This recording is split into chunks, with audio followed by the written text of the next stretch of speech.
Audio Jungle.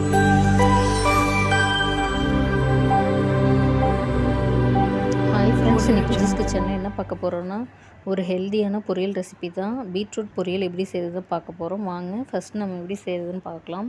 First நமக்கு அது stove on பண்ணி ஒரு கடாயை வச்சுக்கலாம்.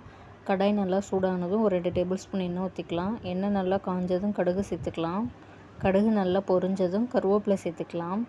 கருவேப்பிலை சேர்த்ததுக்கப்புறம் இன்றைக்கி நான் 2 பீட்ரூட் நல்லா தோலெல்லாம் சீவி கழுவிட்டு துருவி வச்சுருக்கேன் பீட்ரூட்டை சேர்த்துக்கலாம். பீட்ரூட் சேர்த்து நல்லா நம்ம வதக்கிக்கலாம். 1/4 டீஸ்பூன் மஞ்சள்தூள் சேர்த்து நல்லா நம்ம வதக்கி விட்டுக்கலாம். இதுக்கு தேவையான அளவு உப்பு சேர்த்துக்கலாம்.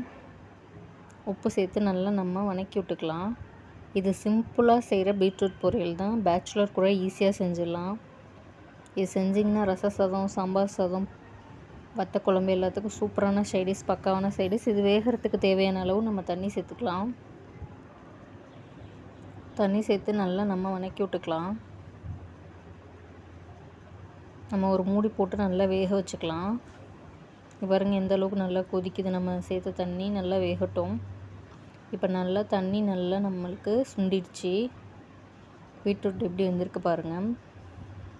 நம்ம ஊற்றின தண்ணியெலாம் நல்லா வற்றிருச்சு. இப்போ நம்ம காரத்துக்கு தேவையான அளவு மிளகாத்தூள் சேர்த்துக்கலாம். வீட்டில் அரைச்ச குழம்பு மிளகாத்தூள் தான் நான் சேர்த்துருக்கேன். உங்கள் காரத்துக்கு ஏற்ற மாதிரி நீங்கள் சேர்த்துக்கோங்க. நல்லா கிண்டி விட்டுக்கலாம். பீட்ரூட் பொரியல் ரெடி ஆயிடுச்சு. வீடியோ பிடிச்சிருந்தா லைக் பண்ணுங்கள், ஷேர் பண்ணுங்கள், கமெண்ட் பண்ணுங்கள். மறக்காமல் விஜிஸ் கிச்சனை சப்ஸ்கிரைப் பண்ணிக்கோங்க. தேங்க்யூ, பாய் பாய்.